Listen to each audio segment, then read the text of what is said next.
अब यहां से आगे बढ़ेंगे तो आपको एक दिव्य गांव पड़ेगा, गांव लेपा माकड़ खेड़ा। बड़ा ही दिव्य गांव है।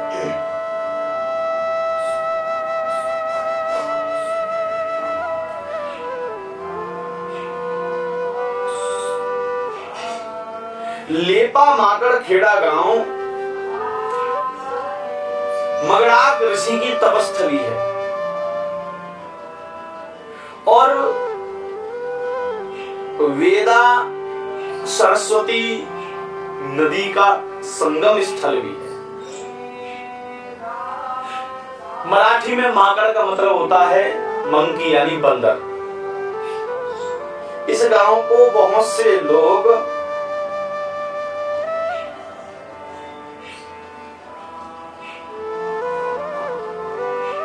मरकट तीर्थ कहकर के भी बुलाते हैं। लेपा माकड़ गांव को लोग मरकट तीर्थ भी कहते हैं। मरकट माने बंदर, माकड़ माने बंदर। इसकी भी कथा बड़ी सुनने लायक है। मैया नर्मदा की कृपा की कथा है यह, मैया नर्मदा की दयालुता की कथा है। एक समय की बात है, यह जो लेपा माकड़ खेड़ा गांव है, मरकट तीर्थ है, यहाँ पर पुराने समय में बहुत बड़े बड़े बांस के वन हुआ करते थे। विशाल विशाल बांसों के वन थे और इन बांस के वनों में बहुत बंदर माकड़ रहते थे।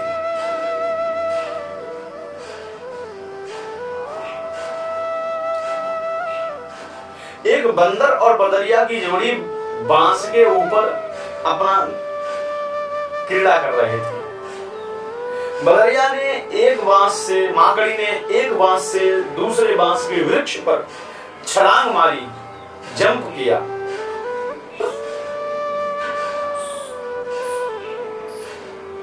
लेकिन किसी कारणवश उसका पैर फिसल गया, बैलेंस बिगड़ गया और वह उस बांस के वन में नीचे आके गिरी।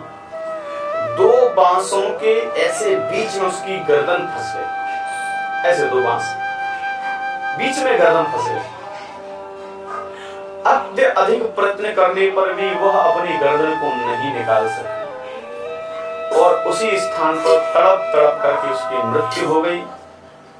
आगे कुछ समय बाद उस बंदर की भी मृत्यु हो गई। बंदरिया मृत्यु के बाद भी उस बांस की ऐसी स्थिति में फंसी रही। शरीर सड़ गया, गल गया, हड्डियां रह गई, कंकाल रह गया केवल। बरसात का समय आया। बरसात के समय में बारिश हुई बड़ी तेज बारिश होने के कारण पानी वेग से बहा। उस वेग से पानी बहने के कारण उस माकड़िया के, उस बांदरी के, उस बंदरिया की जो नीचे के शरीर का धड़ है वह सिर से टूट करके और पानी के साथ बह गया। सिर वहीं फंसा रह गया, धड़ बह गया और जल के साथ में बहते हुए नर्मदा मैया के प्रवाह में चला गया, नर्मदा मैया के जल में चला गया।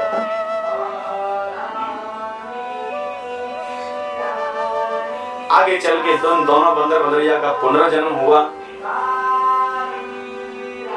बंदर राजा सत्यसेन बना और बंदरिया बनी रानी श्रृंगारवल्ली। राजकुमारी श्रृंगारवल्ली का विवाह सत्यसेन राजा के साथ में हुआ है अगले जन्म में। सत्यसेन राजा बड़े सुंदर हैं, श्रृंगारवल्ली भी सुंदर है, लेकिन एक अद्भुत चमत्कार है।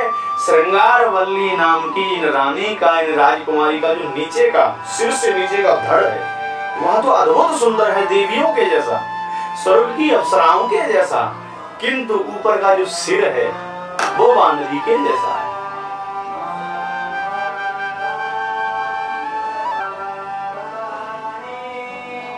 वानरी के जैसा उसका सिर है। वह अपने शरीर को देख, मुखमंडल को देख देख के कभी दुखी होती है। एक बार श्रृंगारवल्ली उसी वन में घूमने के लिए गई संयोगवश, और वहां जाते ही उसे अपने पूर्व जन्म की बातें याद आने लगी।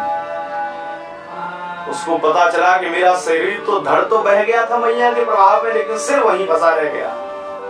अपने सिर को उसने ढूंढा, खोज करवाई, तलाश किया और सिर को लेकर के बड़ी ही श्रद्धा पूर्वक मैया को नमन करते हुए, नर्मदा मैया को, मातेश्वरी को प्रणाम करते हुए उस सिर को भी गंगा मैया के, नर्मदा मैया के प्रवाह में बहा दिया। और जैसे ही बहाया है तुरंत ही उसी समय उसी वक्त उसका शरीर के साथ में उसका सिर भी सुंदर हो गया। मैया की ऐसी कृपा भई कि वह जो बानरी का सिर था वो बानरी का सिर हट गया और बानरी के सिर की जगह सुंदर एक दिव्य कन्या का स्वरूप बन गया। ऐसी नर्मदा मैया की कृपा। इसीलिए कहा है कि ताह पश्चापं ताम पतंगास्य पीपीलिकास्य यो वै मृते मृषिर्मदा ते दिव्य रूपास्य कुलः प्रसूता सतम समाधर्म परा भवन्ति। शास्त्र कहते हैं कि नर्मदा मैया के प्रभाव में पतंगा, पिपीलिका, कीड़ा, चींटी, कोई भी जीव अपना प्राण त्याग कर दे और प्राण त्याग ना करे, उसका मरने के बाद शरीर भी यदि चला जाए तो उसका उद्धार मैया कर देती है, उसके आवागमन को मैया छुड़ा देती है। और इस गांव माखड़खेड़ा में जब आप अपना पूजन करेंगे, मैया नर्मदा की दर्शन करेंगे और यहाँ से जब आगे बढ़ेंगे तो एक दिव्य स्थान पड़ेगा कठोरा। कठोरा नाम का स्थान पड़ेगा।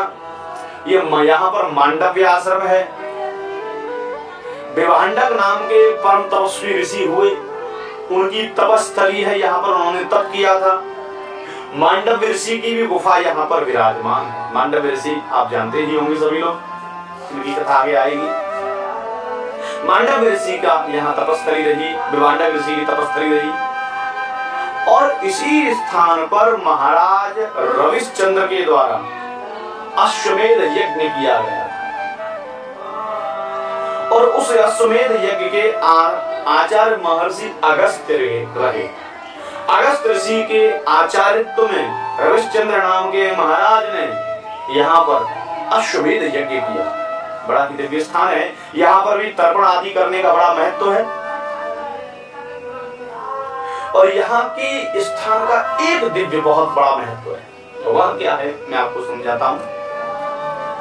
जिन माताओं को गर्भ नहीं ठहरता, जिन माताओं के बहनों का गर्भ गिर जाता है,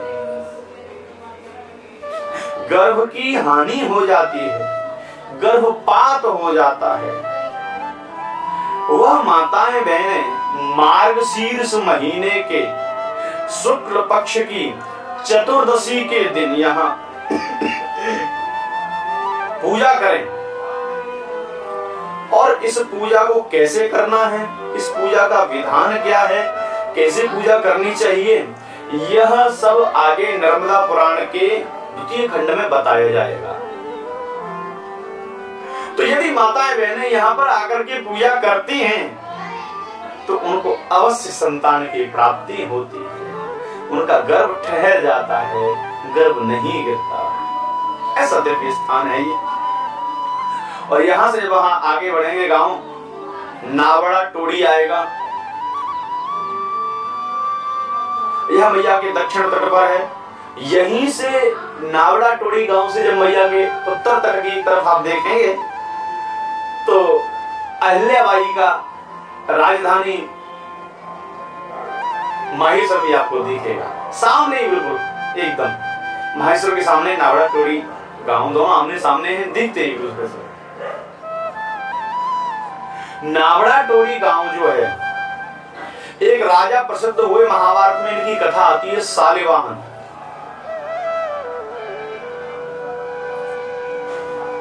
महाराजा सालिवाहन की यह तपस्थली रही। महाराजा सालिवाहन ने यहाँ पर नावड़ा टोड़ी में बैठ करके तप किया और इन्हीं महाराजा सालिवाहन ने नावड़ा टोड़ी में एक दिव्य ग्रंथ की रचना करी जिसका नाम है शालिहोत्र। शालिहोत्र ग्रंथ में क्या है? घोड़ों से संबंधित जानकारियां, घोड़ों की जानकारी, घोड़ों को कैसे चलाएं, कैसे घोड़े पर बैठें, कैसे घोड़े की सवारी करें, घोड़ा यदि बीमार पड़ता है उसका उपचार कैसे किया जाए, घोड़े को कौन कौन से रोग लगते हैं, क्या घोड़े को खिलाना है, यह सारी घोड़ों की जानकारी जो है वो शालिहोत्र नाम के ग्रंथ में मिलती है। सर्वप्रथम ग्रंथ है यह घोड़ों की चिकित्सा के ऊपर। कहते हैं कि महाभारत काल में भगवान कृष्ण के बाद दूसरा सबसे अधिक घोड़ों को जानने वाला यदि कोई था तो वो शालिवाहन थे। ऐसे दिव्य शालिवाहन महाराज ने यहां पर यज्ञ किया, तप किया। यहां पर भी तर्पण इत्यादि करने का बड़ा विशेष महत्व बताया गया है। आप यहां पर तर्पण अवश्य करें, मानसिक रूप से तर्पण करें अपने सभी लोगों का। और यहां से आगे गांव बलगांव नाम का स्थान पड़ेगा, यहां पर मैया की दिव्य धारा का दर्शन होगा। प्रथम बार परिक्रमा करने के लिए आने वाला श्रद्धालु जब मैया परिक्रमा करते करते पहले दूसरे तीसरे दिन में परेशान हो जाता है, मन में क्षुब्धता आने लगती है, तब वह जब बलगांव पहुंचता है और बलगांव में मैया की दिव्य सहस्र धारा के दर्शन करता है, कल कल कल कल करते निर्मल जल को देखता है, शीतल जल के उसे दर्शन होते हैं, स्वच्छ जल एकदम बहता है वहां पर। और जब उस शीतल स्वच्छ जल के वह दर्शन करता है, मैया के जल की कल कल ध्वनि को सुनता है, तो उसके सारे कष्ट मिट जाते हैं, सारे दुख मिट जाते हैं। मन में अत्यंत प्रसन्नता, मन में धीरता, प्रफुल्लित हो जाता है मन।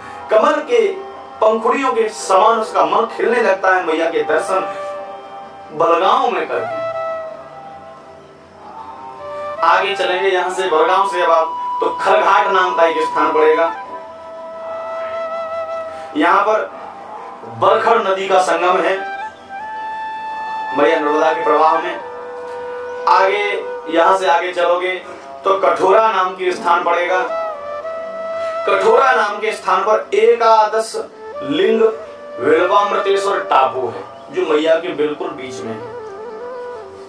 11 शिवलिंग है। ऐसी कथा आती है किसी भक्त ने तप किया था भगवान भोलेनाथ का नर्मदा मैया के अंदर बैठ करके, तो भगवान भोलेनाथ अपने 11 लिंगों के साथ में, स्वरूपों के साथ में यहाँ पर प्रकट हुए। तो आज भी नर्मदा मैया के बिल्कुल बीचों बीच में 11 शिवलिंग हैं और जल से डूबे रहते हैं। नित्य निरंतर मैया के जल से उनका अभिषेक होता रहता है। और यहां से आगे जब आगे बढ़ोगे तो एक बड़ा ही दिव्य स्थान आता है ब्राह्मण गांव। इसको ब्रह्मावर्त तीर्थ भी कहते हैं। ब्राह्मण गांव को शास्त्रों में ब्रह्मवर्त तीर्थ भी कहा गया है। यह जो ब्राह्मण गांव है, ब्रह्मवर्त तीर्थ है, वह ब्रह्मा जी का सबसे प्रिय स्थान है। इस प्रकार से हम लोगों के प्रिय स्थान होते हैं। किसी को कोई स्थान घूमने में अच्छा लगता है, हम लोग घूमने जाते जगह जगह, तो कोई कहीं जाना घूमना पसंद करता है, कोई कहीं जाना घूमना पसंद करता है। वैसे ही ब्रह्मा जी का जो सबसे प्रिय स्थान है भ्रमण के लिए, घूमने के लिए, वह है ब्राह्मण गांव ब्रह्मवर्त तीर्थ। और यहाँ पर पत्रेश्वर नाम का दिव्य पौराणिक एक मंदिर है जिसमें भगवान भोलेनाथ का शिवलिंग स्थापित है पत्रेश्वर नाम से। इसकी बड़ी दिव्य कथा है। कहते हैं कि इंद्र के एक मित्र थे जिनका नाम था चित्रसेन जी महाराज। यह गंधर्व थे, इंद्र के परम मित्र थे। चित्रसेन का इंद्र की सभा में नित्य निरंतर आवागमन रहता था, कोई इनको रोकता टोकता नहीं था। महाराज चित्रसेन का गंधर्व चित्रसेन का एक पुत्र था जिसका नाम था पत्रेश्वर। पत्रेश्वर नाम का यह गंधर्व बड़ा ही सुंदर भी था, वीर था, बलवान था। यह भी अपने पिता के साथ में नित्य निरंतर स्वर्ग के देवताओं के पास, स्वर्ग में इंद्र के पास आता जाता रहता था। एक समय की बात है, स्वर्ग में नृत्य गान इत्यादि हो रहा था, अप्सराओं का नृत्य हो रहा था, गंधर्व गान कर रहे थे। मेनका नाम की एक अप्सरा के स्वरूप पर मोहित होकर के चित्रसेन ने मेनका के साथ में अभद्र हरकतें की। इंद्र को जब यह बात पता चली, इंद्र ने इसको श्राप दिया कि तुम्हें मृत्यु लोक में जाना पड़ेगा। अपनी मुक्ति का उपाय पूछा तो बोला भगवान भोलेनाथ का तप नर्मदा मैया के तट पर जाकर के करो, मुक्त हो जाओगे। तो यह इंद्र के श्राप के कारण 12 वर्ष तक धरती लोक पर रहा और यहाँ नर्मदा मैया के पास में इसने तपस्या की भगवान भोलेनाथ की और पुनः स्वर्ग में पहुंचे हैं। ऐसा दिव्य स्थान है पत्रेश्वर।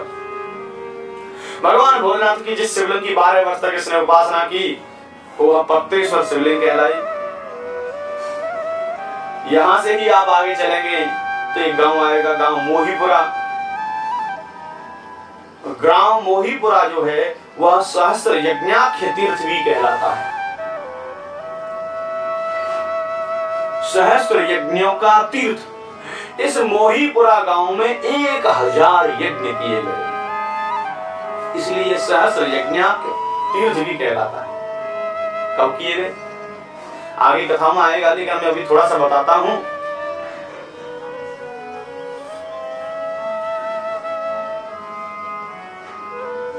प्रजापति दक्ष के 1000 पुत्र थे। उन 1000 पुत्रों ने प्रत्येक पुत्र ने एक एक यज्ञ इस गांव में, गांव मोहीपुरा में किया और इस प्रकार से यहाँ पर 1000 यज्ञ हुए। इसलिए इस स्थान का नाम पड़ गया सहस्र यज्ञाख्य तीर्थ।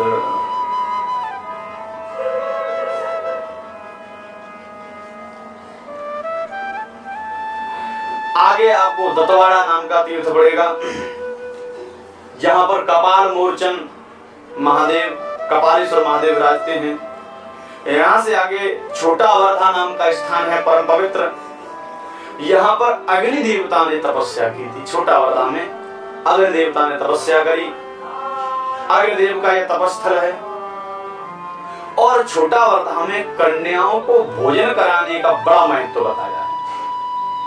शास्त्र कहते हैं यत्र तीर्थे तु यत् कन्यां दद्यात् स्वयं अलंकृतां तस्य यत् फल उद्दिष्टं तत् शृणुष्व नरोत्तम।